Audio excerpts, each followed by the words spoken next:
¿Ustedes saben de dónde viene el arco iris? ¿De dónde sale el arco iris? Claro, hay una explicación, sí, del cielo y de la lluvia, muy bien. ¿Del cielo o de la lluvia? ¿O de los dos?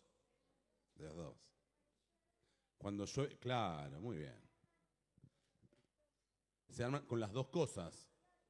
Y se arman los colores. ¿Y cómo puede ser que se arman los colores? ¿Por qué? Claro, en realidad tiene que ver con...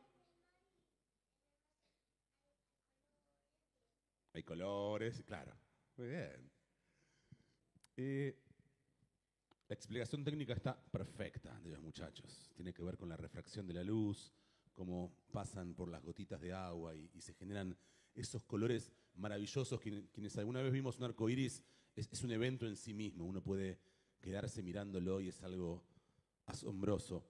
Ahora, ustedes saben que en la Torá aparece el arco iris.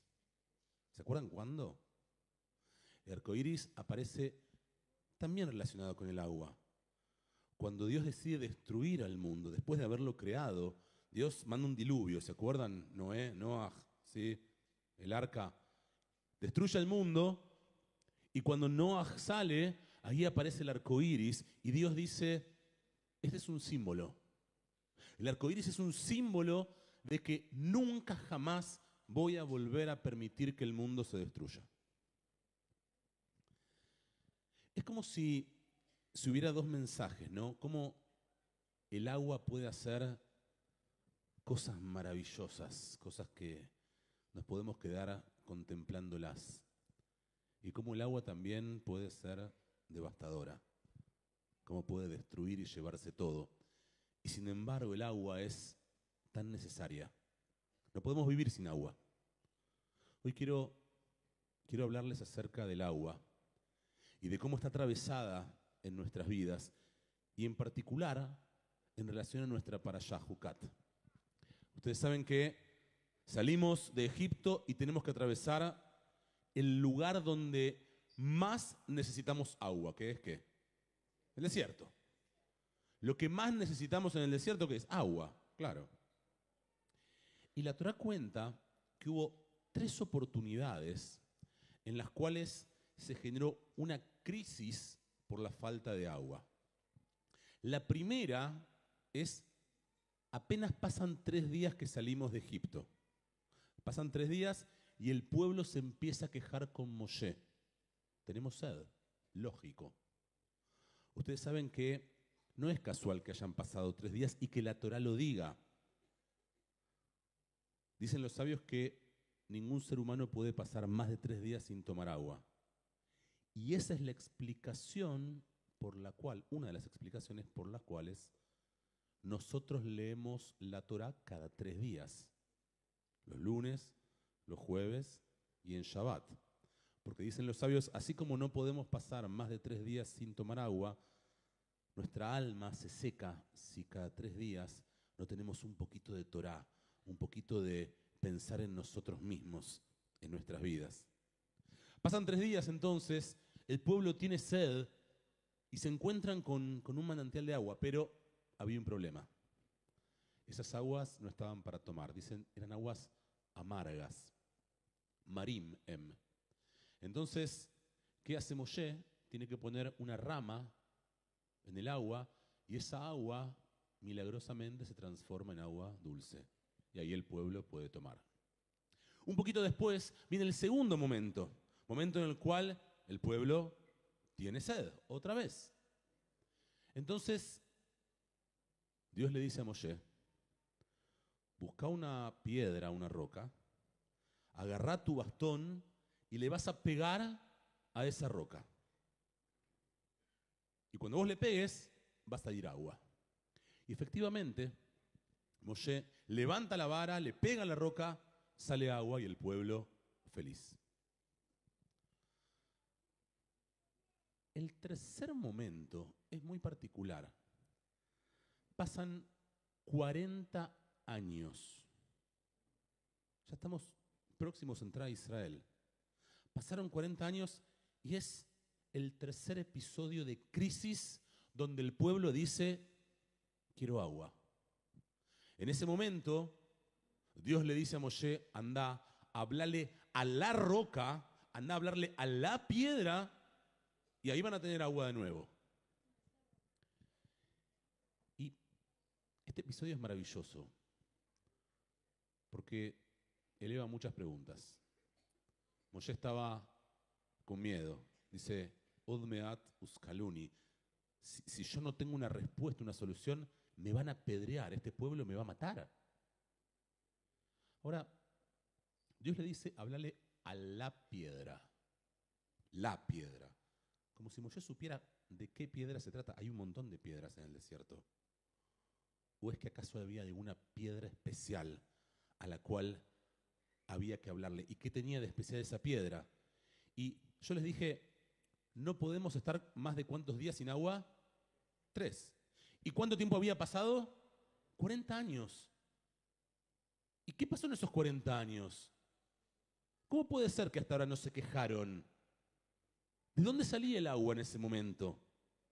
De la roca, pero ¿y por qué salía? Y recién después de 40 años se quejan. Antes no se habían quejado. ¿Qué había pasado? No sé, claro. Bueno, eso es lo que vamos a averiguar hoy. ¿No tenían sed? Ah, ya tenían. ¿Por qué le pegamos ya a la roca? Si Dios le había dicho que le hable. Si Moshe le hacía caso a Dios, ¿no? Es como que tenían una conexión. Y Dios le había dicho, no le pegues, hablale a la roca.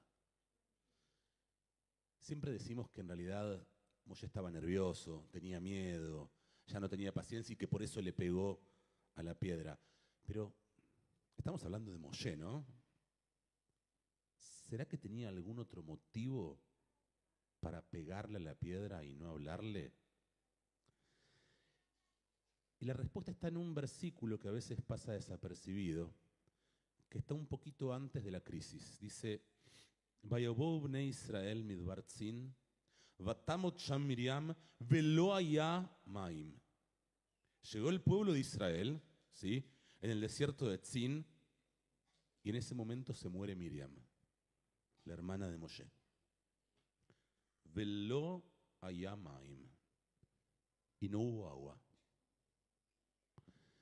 El Talmud dice, evidentemente hay alguna conexión acá. Y terminan explicando que fue gracias al mérito de Miriam, la hermana de Moshe, que durante esos 40 años la piedra generaba agua constantemente. Fue gracias a Miriam, la hermana de Moshe, que el pueblo nunca más tuvo sed. Gracias a su mérito, a su amor incondicional, siempre tuvieron agua.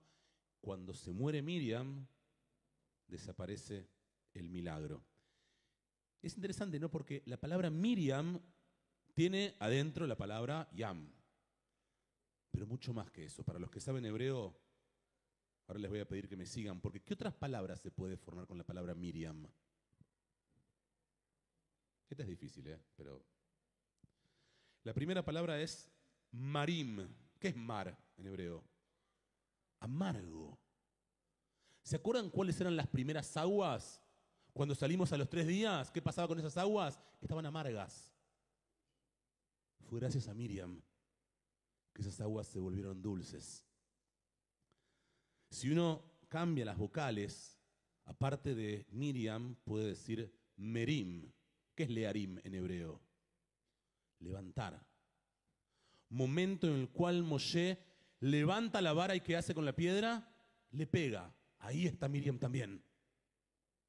Y por último, la tercera acepción es morim, que no son los morim, los maestros magníficos que tenemos, sino que morim, también, shimuná morim, escuchen los rebeldes. Es lo que dice Moshe en el momento en el cual tenía miedo de que lo apedreen.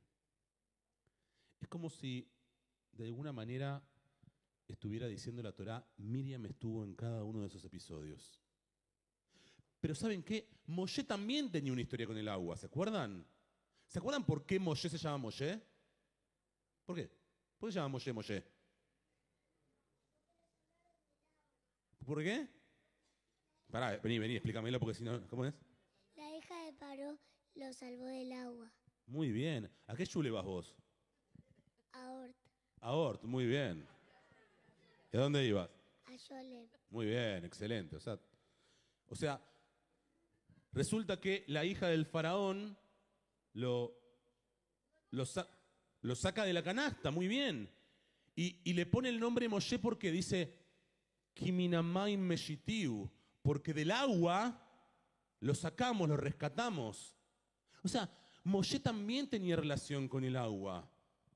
Igual, evidentemente, así como vos fuiste a un colegio muy bueno, la hija de Paró fue a las mejores universidades que hablaban 3 idiomas distintos, ¿no? Porque hablaban egipcio, hablaban hebreo. Ahora, fíjense, cuando Moshe es metido en la canastita, ¿por qué había sido? Porque el faraón, ¿qué? Quería terminar, terminar con todos los hijos, ¿no? ¿Y quién lo cuidó a Moshe en todo ese trayecto? Cuando lo pusieron en el agua. Miriam. Miriam fue quien cuidó a Moshe a lo largo de todo el tiempo.